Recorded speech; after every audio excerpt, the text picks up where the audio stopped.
Hello everyone, welcome to make awesome के इस video में मैं मुकेश सिंधु आप सभी का स्वागत करता हूं। इस वीडियो में हम करेंगे विभिन्न समितियां जो जनवरी से जून 2020 में गठित की गई हैं। कुछ समितियां मुझे महत्वपूर्ण लगी, इसलिए मैंने नवंबर और दिसंबर माह की समितियों को भी इसमें शामिल किया है। तो चलिए वीडियो को शुरू करते हैं। सबसे पहली समिति है पेट्रोलियम, रसायन और पेट्रोकेमिकल निवेश क्षेत्र में ज़्यादा से ज़्यादा निवेश यानी कि एफडीआई को आकर्षित करने के लिए बनाई गई समिति। तो इसके अध्यक्ष होंगे रजत भार्गव और ये समिति सुझाव देगी कि किस प्रकार पीसीपीआईआर में ज़्यादा से ज़्यादा एफडीआई आ सके। तो पीसीपीआईआर का यहाँ फुल फॉर्म है petroleum, chemical and petrochemical investment region. इस समिति को बनाया है डिपार्टमेंट यानी कि department of chemical and petrochemical ने, हिंदी में कहें तो रसायन और पेट्रो रसायन विभाग ने, और हमारे रसायन और खाद्य मंत्री हैं सदानंद गौड़ा। इसके बाद अगली समिति है दूरसंचार विभाग द्वारा गठित मोबाइल टैरिफ में वृद्धि के प्रभाव की जांच के लिए बनी समिति, यानी कि डिपार्टमेंट ऑफ टेलीकम्युनिकेशन ने इस समिति को बनाया है और इसके अध्यक्ष होंगे हमारे कैबिनेट सचिव राजीव गौबा, कैबिनेट सचिव हैं हमारे। और ये समिति टेलीकॉम सेक्टर की जो ख़राब हालत है, इसमें जो टेलीकॉम कंपनियां अपना टैरिफ बढ़ा रही हैं, जैसे आइडिया, वोडाफोन, एयरटेल, ये भारी कर्ज में दबी हुई हैं, तो ये अपना जो टैरिफ है वो बढ़ाना चाहती है। इससे हमारा जो टेलीकॉम रिवोल्यूशन है वो पूरा इन कंपनियों पर टिका हुआ है, तो इस पर क्या प्रभाव होगा, इसकी जांच के लिए ये समिति बनी है। और इस समिति में देखिए सभी सचिव विभागों के सचिव शामिल हैं, इसलिए इस समिति को कमेटी ऑफ सेक्रेटरीज भी बोला जा रहा है, यानी कि सचिवों की समिति। और सूचना और प्रसारण मंत्री है हमारे रविशंकर प्रसाद। इसके अलावा आप देखिए इन सब टॉपिक्स पर मेक क्वेश्चन पर वीडियो आएंगी। इंडेक्स पर ऑलरेडी वीडियो आ चुकी है, कमेटी हम डिस्कस कर रहे हैं। इसके अलावा नियुक्तियाँ, पुस्तकें और पुरस्कारों पर वीडियो आएगी, तो आप बने रहिए मेक क्वेश्चन पर और डिस्क्रिप्शन में चेक करते रहिएगा। इन टॉपिक्स पर वीडियो जल्दी ही हम अपलोड करेंगे। अगली समिति है राष्ट्रीय खेल संहिता 2017, यानी कि नेशनल स्पोर्ट्स कोड 2017 का जो विवादास्पद मसौदा है उसकी समीक्षा इनकी उसको रिव्यू करेगी ये कमेटी, जिसको गठित किया है केंद्रीय खेल मंत्रालय ने, जिसके मंत्री हैं किरण रिजिजू, स्वतंत्र प्रभार है इनके पास। तो इस समिति को बोला जाएगा जस्टिस मुकुंदम शर्मा समिति। और इस समिति में हमारे जो पूर्व फुटबॉल कोच है वाईचुंग भूटिया और बैडमिंटन कोच पुलेला गोपीचंद भी इस समिति के सदस्य हैं। अगली समिति है सेबी द्वारा गठित निवेश संरक्षण और शिक्षण निधि पर एक सलाहकार समिति है, यानी कि IPEF, investor protection and education fund. ये समिति बनाई गई है इब्राहिम कोशी की अध्यक्षता में। इब्राहिम कोशी IIM अहमदाबाद के प्रोफेसर हैं। तो ये IIM अहमदाबाद इस बार NIRF रैंकिंग में भी नंबर 1 मैनेजमेंट इंस्टीट्यूट की लिस्ट में आया है, यानी कि भारत का प्रतिष्ठित प्रबंधन संस्थान है IIM अहमदाबाद। इसके प्रोफेसर हैं इब्राहिम कोशी, ये करेंगे इस समिति की अध्यक्षता। अगली समिति है जो बलात्कार के मामले हैं उनको तेज़ी से कैसे निपटाया जाए, इसके लिए गठित समिति है। सुप्रीम कोर्ट ने इसको समिति को गठित किया है। इस समिति की जो निगरानी होगी वो जस्टिस सुभाष रेड्डी और जस्टिस MR शाह के नेतृत्व में ये कार्य करेगी। तो इसका ऑप्शन D, A और B। अगली समिति है रेलवे बोर्ड के निर्णय के अनुसार अब जितनी भी रेलवे की रिक्रूटमेंट होंगी यानी कि भर्तियां होंगी वो UPSC करवाएगा। तो ये निर्णय किस समिति के कहने पर लिया गया है, तो ये सुझाव दिया था विवेक देबरॉय समिति ने, विवेक देबरॉय, और इन्होंने रेलवे के आधुनिकीकरण की सिफारिशें भी की थी। और विवेक देबरॉय हमारे इकोनॉमिक एडवाइजरी काउंसिल के अध्यक्ष हैं, यानी कि वित्तीय सलाहकार परिषद के अध्यक्ष हैं विवेक देबरॉय। इसके बाद वित्त मंत्रालय ने राष्ट्रीय बुनियादी ढांचा पाइपलाइन का रोड मैप तैयार करने के लिए किसकी अध्यक्षता में एक टास्क फोर्स का गठन किया है। तो ये टास्क फोर्स बनाया गया है अतनु चक्रवर्ती, जो हमारे पूर्व आर्थिक मामलों के सचिव हैं, इनके नेतृत्व में। जो नेशनल इंफ्रास्ट्रक्चर पाइपलाइन है इसके अध्यक्ष होंगे इस टास्क फोर्स के अतनु चक्रवर्ती। और जो हमारा इंफ्रास्ट्रक्चर को मजबूत करने के लिए फंड रखा गया है वो रखा गया है 102 लाख करोड़, ये काफ़ी बड़ा अमाउंट है जो निर्मला सीतारमण जी ने रखा है। अगले 5 वर्षों में 102 लाख करोड़ रुपए का इन्वेस्टमेंट किया जाएगा हमारे बुनियादी ढांचे के लिए। इसके बाद अगली समिति है राष्ट्रीय जल नीति का मसौदा तैयार करने के लिए, यानी कि ये समिति नदियों के आपस में जोड़ना और भूमिगत जल संरक्षण जैसे मुद्दों पर सुझाव देगी। इसकी अध्यक्षता करेंगे मिहिर शाह, और मिहिर शाह ये प्रोफेसर हैं शिव नादार यूनिवर्सिटी में, और हमारे जल शक्ति मंत्री हैं गजेंद्र सिंह शेखावत। ये आप याद रख सकते हैं, गजेंद्र सिंह शेखावत हमारे जल शक्ति मंत्री हैं और ये जोधपुर से हैं। इसके बाद 1984 के जो सिख दंगे हुए उस पर एक एसआईटी बनाई गई थी, तो इसके अध्यक्ष कौन थे? इस एसआईटी ने अभी अभी अपनी जो रिपोर्ट सरकार को सौंपी है, तो आपको बस इतना याद रखना है कि एस एन ढींगरा इसके अध्यक्ष थे।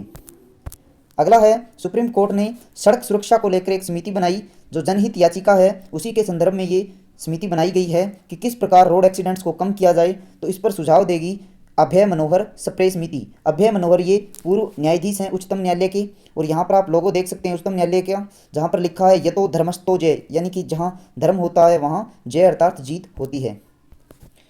वित्त आयोग ने रक्षा और आंतरिक सुरक्षा पर 5 सदस्यीय समूह का गठन किसकी अध्यक्षता में किया है? तो देखिए, क्या रक्षा और आंतरिक जो सुरक्षा है उसका जो वित्त पोषण है, उसकी फंडिंग है, उसके लिए कोई अलग से सिस्टम होना चाहिए, यानी कि अलग से एक तंत्र होना चाहिए। अगर होना चाहिए तो उसका फिर संचालन कैसे होगा, इस बारे में ये समिति सुझाव देगी, और इसके अध्यक्ष स्वयं NK सिंह जी हैं, जो हमारे 15वें वित्त आयोग के अध्यक्ष भी हैं। 15वां वित्त आयोग चल रहा है, और 14वां वित्त आयोग जो 1 अप्रैल को समाप्त हो गया, उसके अध्यक्ष थे YV रेड्डी। इसके बाद अगली समिति है सेबी द्वारा गठित, यानी कि securities exchange board of India द्वारा। तो ये समिति नगर पालिका बॉन्ड्स विकास कमेटी का जो गठन किया गया है, ये समिति नगर पालिका की जो ऋण प्रतिभूतियां हैं उसके संबंध में नगर पालिका को नीतिगत सुझाव देगी, और इसके अध्यक्ष बने हैं सुजीत प्रसाद, जो सेबी के एग्जीक्यूटिव डायरेक्टर हैं, यानी कि कार्यकारी निदेशक हैं। उसके बाद अगली समिति है वित्त आयोग द्वारा ही गठित है, लेकिन इसके अध्यक्ष NK सिंह जी नहीं हैं। ये कृषि निर्यात को बढ़ाने के लिए बनाई गई समिति है, और इसके अध्यक्ष बनाए गए हैं संजीव पुरी को, जो ITC कंपनी के चेयरमैन हैं। यहाँ पिक्चर में देख सकते हैं ITC, इंडियन टैम्बेको कंपनी। और इस समिति का कार्य क्या होगा कि भारतीय कृषि का निर्यात बढ़ाया जाए। इसमें मेनली कृषि का जो उत्पाद है उसकी बर्बादी को कैसे कम किया जाए, और जो उसकी गुणवत्ता है कृषि उत्पादों की वो कैसे बढ़ाई जाए ताकि उनका निर्यात सहज हो सके। तो इस पर सुझाव देगी संजीव पुरी समिति। और यहाँ मैंने आदित्य पुरी को भी लिखा है, कन्फ्यूजन ना हो इसलिए बता दूँ, HDFC बैंक के चेयरमैन है आदित्य पुरी, और इनका आपस में कोई भी संबंध नहीं है। अगली समिति है सरकार ने जो बनाई है लुगदी, कागज और सेबंद उद्योगों के लिए एक विकास परिषद बनाया है, इनकी डेवलपमेंट काउंसिल। तो इसकी अध्यक्षता कौन करेंगे? तो देखिए, जो पर्यावरण संरक्षण को ध्यान में रखते हुए कैसे एक अच्छा कागज तैयार किया जा सकता है, इस पर ये समिति बनाई गई है, और इसकी अध्यक्षता करेंगे AS मेहता। AS मेहता ये हैं जेके पेपर्स हैं उसके चेयरमैन हैं, तो ये ध्यान रखिएगा। अगला एक आयोग गठित किया गया है जम्मू कश्मीर में, इसका पूरा नाम है जम्मू कश्मीर सामाजिक और शैक्षणिक रूप से पछड़ा वर्ग आयोग। यानी कि ये आयोग देखेगा कि कौन सा वर्ग समाज और शिक्षा की दृष्टि से पछड़ा हुआ वर्ग है, और उसको इस जो आयोग में शामिल किया जाएगा, इसको फिर सामाजिक और आर्थिक लाभ दिए जाएंगे। तो इसका अध्यक्ष बनाया गया है GD शर्मा को। GD शर्मा सेवानिवृत्त जज हैं, और ये जो GD शर्मा समिति है ये मापदंड तय करेगी कि किस आधार पर इस वर्ग को पछड़ा वर्ग आयोग में शामिल किया जाए। अगला देखिए, कोविड-19 को देखते हुए मोदी जी ने एक टास्क फोर्स बनाया है, जिसे बोलते हैं कोविड-19 आर्थिक प्रतिक्रिया बल, यानी कि इकोनॉमिक टास्क फोर्स कोविड-19 के लिए। तो इसकी अध्यक्ष होंगी निर्मला सीतारमण जी। और ये जो कोरोना वायरस के कारण हमारी अर्थव्यवस्था है वो नीचे जा रही है, तो उसको ये रिव्यू करेंगी, और इसके लिए जो भी आर्थिक संकट में जो फैसले लिए जा रहे हैं इकोनॉमी को बूस्ट करने के लिए, उसके क्रियान्वयन पर सीधी नज़र रखी जाएगी कि ये फैसले लागू हो रहे हैं या नहीं। तो इसकी अध्यक्ष निर्मला सीतारमण जी को बनाया गया है। इसके बाद देखिए 10 अलग अलग समितियां बनी हैं, जो कि लॉकडाउन की स्थिति के बाद ये देखेगी कि कार्य किस प्रकार लॉकडाउन को धीरे धीरे ओपन करना है, और उसमें क्या क्या प्रॉब्लम्स आएंगी उनको ध्यान में रखते हुए ये समिति बनी है। तो इस समिति के अध्यक्ष होंगे प्रमोद कुमार मिश्रा, यानी कि PK मिश्रा, जो कि PM मोदी के पर्सनल सेक्रेटरी हैं। यहाँ आप लेफ्ट हैंड साइड में देख सकते हैं, ये हैं PK मिश्रा, और अजीत डोभाल जी जो हमारे सुरक्षा सलाहकार हैं वो राइट हैंड साइड में हैं मोदी जी के। तो अगला क्वेश्चन है किसकी अध्यक्षता में एक उच्च स्तरीय समिति 2019 के दौरान जो बाढ़ आई, भूस्खलन हुआ और चक्रवाती तूफान आए, इससे प्रभावित जो 8 राज्य हैं उनको अतिरिक्त केंद्रीय मदद के रूप में 5751 करोड़ रुपए की मंजूरी दी गई। तो देखिए, इस समिति के अध्यक्ष थे गृह मंत्री अमित शाह। अगली समिति है, सरकार ने कोविड-19 की रोकथाम के लिए बनाई है एक स्वास्थ्य विशेषज्ञों की समिति, यानी कि इसमें हेल्थ एक्सपर्ट होंगे सभी, जो अपना एडवाइस देंगे कि किस प्रकार हमें कोविड-19 से बचना है। तो इसके अध्यक्ष बने हैं नीति आयोग के एक सदस्य वी के पॉल बने हैं अध्यक्ष। बलराम भार्गव हमारे आईसीएमआर के चीफ हैं। आईसीएमआर अमिताभ कांत आप जानते ही हैं, नीति आयोग के अध्यक्ष हैं। प्रीति सूदन हेल्थ जो स्वास्थ्य और परिवार कल्याण विभाग है उसकी सचिव हैं।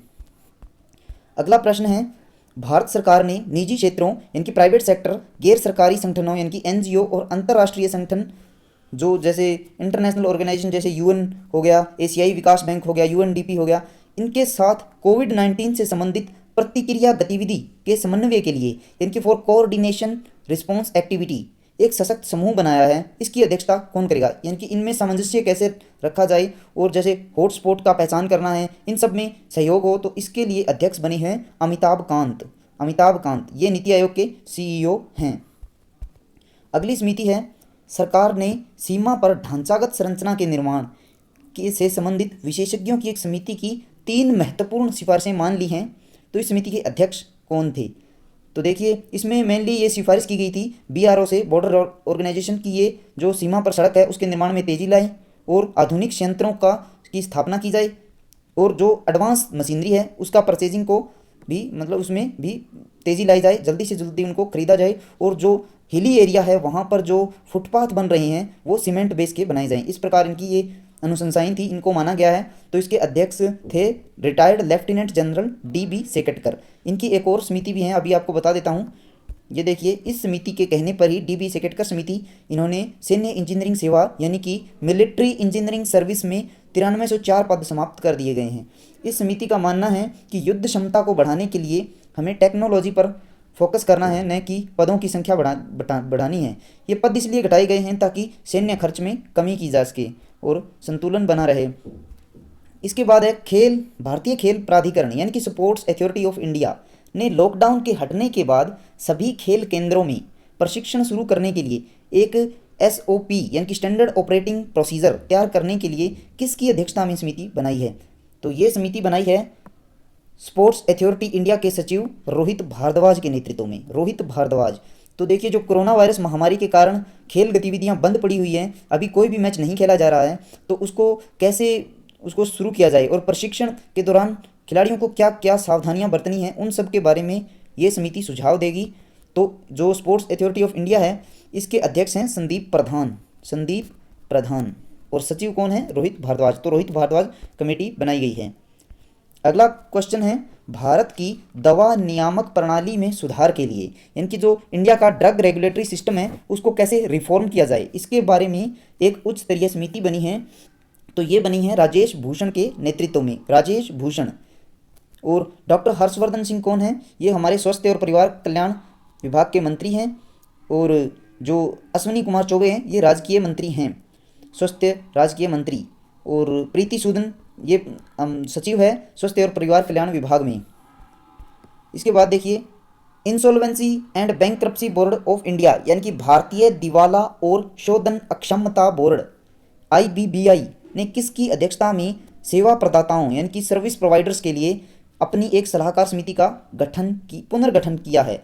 तो ये पुनर्गठन किया है मोहनदास पई के नेतृत्व में। मोहनदास पई जो मणिपाल ग्लोबल एजुकेशन सर्विस के चेयरमैन हैं और IIBA के चेयरमैन हैं MS साहू। तो ये सर्विस प्रोवाइडर्स के एक सलाहकार समिति है और मोहनदास पई इसके अध्यक्ष हैं। प्रधानमंत्री नरेंद्र मोदी जी ने MSME यानी कि माइक्रो स्मॉल मीडियम इंटरप्राइजेस के लिए 3 लाख करोड़ रुपए की एक जमानत मुक्त ऋण योजना कार्यान्वित की है, यानी कि कोलेट्रल फ्री लैंडिंग, यानी कि कोई भी कागज़ नहीं देना होगा MSMEs को, जो जैसे वो कहते हैं ना, कोई गारंटी कागज़ नहीं देना पड़ेगा लोन के लिए, तो ताकि MSME को बूस्ट मिले। इसके लिए इसमें जो समस्याएं ना आए लोन में, उसके हल के लिए एक समिति बनाई है। तो इस समिति के अध्यक्ष कौन होंगे? तो इसके अध्यक्ष होंगे हमारे रक्षा मंत्री राजनाथ सिंह। अगला प्रश्न है, सरकार ने शिशु और मातृ मृत्यु दर को कम करने, पोषण स्तर को बेहतर करने और जो अन्य मातृत्व आयु से जुड़े हुए मुद्दे हैं उनका मूल्यांकन करने के लिए एक कार्यबल किसकी अध्यक्षता में गठित किया है? तो ये किया है जया जेटली की अध्यक्षता में। और इस कार्यबल को बनाया है महिला एवं बाल विकास मंत्रालय ने, जिसकी मंत्री है स्मृति ईरानी। अगला प्रश्न है कि उत्तराखंड की नई ग्रीष्मकालीन राजधानी गैरसैंण घोषित की गई है। तो इससे पहले गैरसैंण की बजाय देहरादून को राजधानी बनाया गया था। तो किस आयोग की सिफारिश पर देहरादून को राजधानी बनाया गया था? तो ये बनाया गया था वीरेंद्र दीक्षित आयोग के कहने पर, ऑप्शन ए। ये प्रश्न अभी अभी ये मुद्दा न्यूज़ में है तो आ सकता है। देखिए, दीक्षित आयोग ने सिफारिशें की थी। पहली सिफारिश थी कि दिल्ली के निकट है देहरादून, दूसरी सिफारिश की थी कि देहरादून की जलवायु उपयुक्त है गैरसैंण की बजाय, लेकिन तीसरी सिफारिश इन्होंने की थी कि जो कॉलेज है, उद्योग है, विश्वविद्यालय सब देहरादून में है, इसलिए देहरादून को राजधानी बनाया जाए। लेकिन अब देखा गया है कि जो गैरसैंण है, उत्तराखंड का जो सांस्कृतिक लगाव है वो गैरसैंण से है, इसलिए गैरसैंण को राजधानी घोषित किया है, ग्रीष्मकालीन राजधानी। अगला प्रश्न है, गृह मंत्रालय ने स्वतंत्रता सेनानियों को कल्याण को देखते हुए एक समिति का गठन किया है। तो देखिए, ये समिति जो है 9 सदस्यीय समिति होगी और स्वतंत्रता सेनानी और उनके परिवारों की जो शिकायतें सुनेंगी और उनके हितों के लिए सुझाव देगी ये समिति। तो इसके अध्यक्ष होंगे जी किशन रेड्डी। और जी किशन रेड्डी ये गृह मंत्रालय में राजकीय मंत्री हैं, यानी कि ये अमित शाह जी को रिपोर्ट करते हैं डायरेक्ट, और ये सिकंदराबाद से सांसद हैं। सिकंदराबाद से ये सांसद हैं। अगला देखिए, आरबीआई ने एक समिति बनाई है निजी क्षेत्रों के बैंकों की संरचना की समीक्षा के लिए, यानी कि जो प्राइवेट सेक्टर बैंक है उनको रिव्यू करेगी।